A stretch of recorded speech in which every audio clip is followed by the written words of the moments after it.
Today, our planets, Planet Stand by Elaine Wickson. Also, how to make a scale diagram of our solar system and relative planet sizes. Now, a solar system Is a group of planets, asteroids, dwarf planets, moons and comets that all orbit around a central star. And it's the star's gravity that stops the planets from flying off into space. Let's check out our solar system. First up, Mercury, the closest planet to the sun, is the smallest as well, but the fastest, which means that a year only takes 88 Earth days, but it's very slow on its axis. So a day is 59 Earth days. It travels in an ellipse. Sometimes it's really near the sun, and sometimes it's far away from the sun. So it can get really hot and really cold. So next to Venus, and it's covered by yellow clouds of sulfuric acid, and there's cyclones and hurricanes going on. And then once you get through the outer atmosphere, It's very hot. Venus rotates in the opposite direction to all the others, and we're not really sure why. It also has loads of volcanic activity going on, so it's a pretty fiery planet. Next up is Earth, but we live here, so we're going to move on to Mars. It's an orangey reddish brown colour. Someone will land on Mars, probably within our lifetime, according to NASA. Mars is the most similar of the planets to Earth. It's tilted on its axis, so because of the different parts that end up facing the sun, it has seasons, and the surface is sort of dry and rocky and dusty. It has the biggest volcano and biggest canyon in the solar system. Next to the outer solar system and Jupiter, which is made up of hydrogen and helium, much like the sun. It's the biggest of the planets. You could fit 1,300 Earths inside. It's also the fastest spinning, so the days are pretty short. But the years are pretty long. Jupiter's huge gravitational pull means that it works quite effectively from stopping things hitting Earth because it pulls them away. Jupiter has a famous Great red spot. which is a storm that's been raging for over 300 years. It also has 79 moons. Next up, Saturn, a very beautiful planet, pale yellow in colour, and also a giant gas ball. It's the least dense of the planets. In fact, if you had a bath big enough, Saturn would float in it. So far, we've discovered 62 moons belonging to Saturn. its rings Are all made up of objects from tiny specks of dust to huge mountains, and they mainly are made from ice, which reflect the sun's light beautifully, but there's bits of rock in there as well. Next up, Uranus is an Ice giant. It's a beautiful aquamarine colour, and it has the coldest atmosphere in the solar system. It's the only planet that spins on its side. We're not quite sure why. So far, we've discovered 13 rings around the planet and 27 moons. Lastly, the furthest planet away, Neptune. Like Earth, it tilts on its axis, so it has seasons. And like Uranus, it has very faint rings. Neptune takes 165 Earth years to get around the sun, but it's a quick spinner, and so a day only lasts 10 hours. It's very windy, has volcanic geysers, and we reckon about 14 moons. A speedy tour of our planets, but now to a totally different planet. Planet Stand by Elaine Wickson. Brotherhood. Mum, Fred's been keeping snails under my bed again. They say we're all made of stardust. Your toes, a badger, even a Twix. Everything in the universe is made from the same stuff. Well, not everything. My younger brother definitely isn't. He's 70% annoying and 30% fart. I'm not sure he knows how to be a brother. Like when he turned my planets of the solar system poster into a bogies of the solar system poster.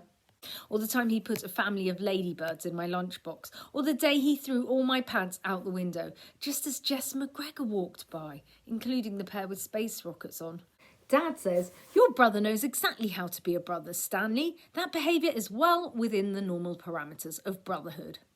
Brotherhood, the relationship between brothers, a feeling of friendship, support and understanding. Well within the normal parameters of brotherhood. My brother stood so far outside the parameters of brotherhood, he's entered into his own warped dimension, where licking the cake shop window is acceptable behaviour. At no point in the definition does it say the younger sibling absolutely has to be in just his pants whenever your mates call round. Oh, and check under your bed for wildlife. Do you think they're too big for the Hoover? Mum sighs heavily at the prospect of de-snailing our room. The only way she can cope with Fred's antics is with Mum O'Clock at the end of each day, which involves watching loads of EastEnders. Are you sure we have to share a room?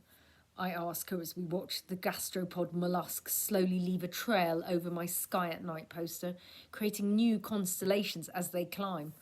What about the landing cupboard? He could sleep upright like the astronauts on the International Space Station. He can't sleep upright, he's your brother. Well, that's no excuse. There are at least 100 billion planets in the Milky Way. How come I ended up on the same planet as Fred? Mum says he's an effervescent life force. An effervescent life force doesn't put toothpaste in your slippers. An annoying life force does that. You have to take the rough with the smooth, Mum explains, picking snails off the walls. She's always quoting her bonkers fridge magnets to try and convince me having a brother is worth it. Why can't life be like my 1001 Space Facts book? If a few nifty illustrations can help explain a solar eclipse, then why not how to understand Fred's? There's always one hanging about at your 9th birthday party who would rather play pin the bogey on the donkey, or make the entire buffet null and void at your 10th birthday party by licking all the crisps and putting them back again. Or running about completely starkers at your 11th birthday party, shouting, "I'm Wee Willie Winky!" So your mates up and leave because they need to wash their eyes. And hang on a minute, didn't Wee Willie Winky run about in at least a nightgown? Fred should definitely come with diagrams. I'd like a diagram to help explain why Mum called me Stanley Winston Fox. You'd think I'd be named after an ancient great-grandfather with a name like that, wouldn't you? But no, Mum travelled back in time to the 1800s to find a name buried in an archaeological dig of ridiculous names they hoped nobody would ever dig up again, then came back to the future to give it to me. Parents should lay off calling their babies anything until they're old enough to choose their own, or admit they've got it wrong, like when they did with Uranus, the planet that was originally called George and probably wishes it still was. I should have had a cool space-themed name, especially as I have 7 freckles on my right cheek shaped like the plough, which people love to point out to me all the time, even though it's on my face. My younger brother fared slightly better on the name front. Frederick Albert Fox, pretty apt as his initials spell faff, seeing as that's what he spends 100% of his time doing. Faffing about achieved by Fred this week. Shone a torch in my eye at 3 a.m. to tell me a great white shark was under his bed. Picked bogies and ate them, or wiped them on me. Kicked a hole in the back of our wardrobe trying to find Mr. Tunness. Made me biscuits on toast for breakfast. Put twigs on my bed so the birdies can live with us and help us get dressed like Snow White. Got me to work out how many hours he's been alive when I'm supposed to be doing algebra. Can we be brothers forever, Stan? Fred dashes in, ignoring the snail chaos and trampolining on my bed while scoffing toast to make sure there are more crumbs than duvet left on my bed. Well, yeah, duh. Because we actually are brothers. Have been since he was born. And did I have a say in this? No. All of a sudden, I was expected to share my parents, and by share, I mean not share at all. The day before Fred was born, me, 20 hours of my parents' attention. The day after Fred was born, 2 hours of my parents' attention compared to 20 hours that Fred got. Is he going back to hospital now? I inquired politely on day 2. Of course not, Stanley. He's going to bring joy to our lives forever. Joy flowchart. Are there snails under your bed? No. Joy. Yes. Not joy. Mum holds up the missing salad that's been stashed under my bed with a slug still attached. Snails I can cope with, but slugs? What were you thinking, Fred? Squelchy didn't want to be left alone in the puddle, he pouts. Squelchy's going to wish he was still in the puddle after I've finished with him. Now go fetch your father from the garden, Mum orders. While Fred's out of the room, I decide to take advantage of the situation. If you're ever going to ask your parents for anything, do it when your younger bruv infests your room with snails. Things I have to put up with, eh? I tut. And he destroyed the Death Star last night. Obviously not the actual Imperial battle station a long time ago in a galaxy far, far away, but my Lego version. I know, Peapod, Mum draws me in for a hug, but we'll soon fix it. I admire my mum's optimism, but there's nothing north of the basement. So I was wondering, I take a deep breath, can I have a telescope? Because you've got Mum a clock and Dad's got his shed, while I'm upstairs with Fred and his bogies. It's the least I deserve. I've been after a telescope since I was a small year old. I thought I'd got one at the age of 7 when I excitedly opened a present from my parents. Turned out to be a crazy golf set.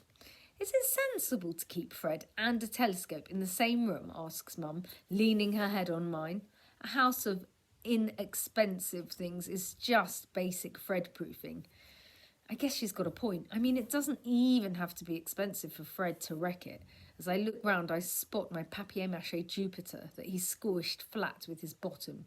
I'm not sure how to tell you this. Dad is standing at the bedroom doorway with a trowel in his hand, but Fred's been whittling in the plant pots again. Your pansies have had it. Fred, Mum cries, why can't you whittle in the toilet like normal people? Why, indeed? 'Cause of the lav-lav snakes, Fred twiddles the cotton dangling from his t-shirt. There aren't any snakes living in the toilet waiting to bite your bum, Mum reminds him. I don't know where you get these fantastical ideas from, you little monkey flea. And yet it's Mum who tells us that every time we leave the loo seat up, a fairy dies. She goes to walk out of the room, but stops suddenly at the sound of a disgusting crunch. She's just stepped on a snail with her bare foot. Ugh! Get these snails out of here, or Mum won't be responsible for her actions. She always talks in the third person when she's really mad. My parents don't get my obsession with space at all. I must have discovered it all by myself. Maybe it was when I spotted the moving point of the International Space Station and waved to the astronaut, or found out the glinting red star of Betelgeuse will one day explode into a supernova, or when I counted meteors on a cold December night, 42 if you're asking. But I've got a plan. There's a science fair coming up, a space-themed science fair, and guess what the first prize is? Not crazy golf clubs, that's for sure. It's about time I put Operation Stanley Wins a Telescope, SWAT, into action. I put on my slippers, not wishing to get squashed snail bits on my bare feet, only to discover they're full of toothpaste again. If I had a book about Fred, I would have known that was about to happen, but I've had to survive the hard way. Welcome to my universe. Help. We all know of Fred, don't we? That was Planet Stand, staying on the planet theme. We're now going to make a picture that shows the relative planet sizes, more or less to scale. This is using scratch art. So to kick off, you'll need some crayons, multicoloured crayons. You'll need some black paint and a paintbrush. And then we need our planet sizes. So we need a 7cm circle to draw our biggest planet. Then the next one, and the bean can will work really well for that, or any tin can to draw around. Then you need to find a circle of 6cm in diameter. I'm going to hunt one out, a lid of a jar or anything. Then you need a 2.5cm diameter circle, so 2p piece will work really well. And then a 6mm diameter circle, so like a hole punch hole is a really good one to use for that. You could obviously get a protractor and a ruler to measure out your circles, and then once you've got everything, you need to get colouring on your piece of paper, so really bright colours, filling the whole paper with your crayons, geometric patterns or a rainbow. I'm going to do that now. So this is the paper that I've ended up with. Next, we need to get our hands on the black paint. And just put a little squidge of black paint, which I'm gonna mix in to, gonna mix my black paint in with a dash of soap. And this helps it come off easier when we're scraping off the coat of paint that we're gonna put on top of here when we draw our planets. So I'm going to get painting over this, and then, there we go, just paint all over. I've just got a big paintbrush for speed and ease, but take your time with it, and then paint over all of your colours till your whole piece of paper is black like space. Okay, I will keep going with this and then get back to you. So here we have my page painted in black and the paint has dried now. So we are ready to draw. You could draw whatever you want on here. You just need something that can act like a stylus. I'm using the end of a paintbrush. But it's cool, I think, because it's black and it looks like space, to put our relative planet sizes on. We're going to start by drawing the furthest planet away from the sun, which is Neptune. And so Neptune is roughly going to be the size of a 2p coin, because this is more or less to scale. And if you don't have a 2p coin, we're looking for a diameter of about 2.5 centimetres, which is what a 2p coin is. So there we go. That is Neptune. A bit further in, you're going to draw Uranus, which is another 2p coin, because they're both pretty similar sizes. There we go. Now, Saturn is 6 centimetres in diameter. So I'm going to leave a space for it and use a can to draw around. You can use a baked bean can or whatever to draw Jupiter. Now, Jupiter is a 7 centimetre diameter and Saturn is 6 centimetres in diameter. So make sure you leave a space between of about 6 centimetres roughly. So roughly the can width, and then you can draw Jupiter, because we're going to go back and put Saturn in. So here we go. That is Jupiter. Jar lids are a good one, or container lids. So this one has a 6 centimetre diameter. So I'm going to slot it in between my Jupiter and my Uranus. So there we go. So next we have Mars. Now Mars will be 3 millimetres roughly in diameter. So that is going to be half the width of this, which is 6 millimetres, which is my little circle from my hole punch. So you just need to do a tiny little circle for Mars that is about 3 millimetres. You can get your ruler to help you, but 3 millimetres is pretty small. There we go. I've done Mars over there. So next, after Mars, we're going to go for Earth. And Earth is going to be the size of my little hole punch hole. So I'm going to draw around my little hole punch hole. Great. There's Earth there. Then after Earth, Venus is pretty much the same size as Earth. It's a tiny bit smaller.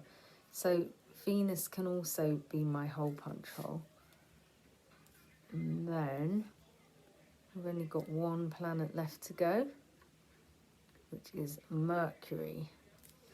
So Mercury is just a tiny bit smaller than Mars. So literally we're going 0.5 millimetre smaller than Mars.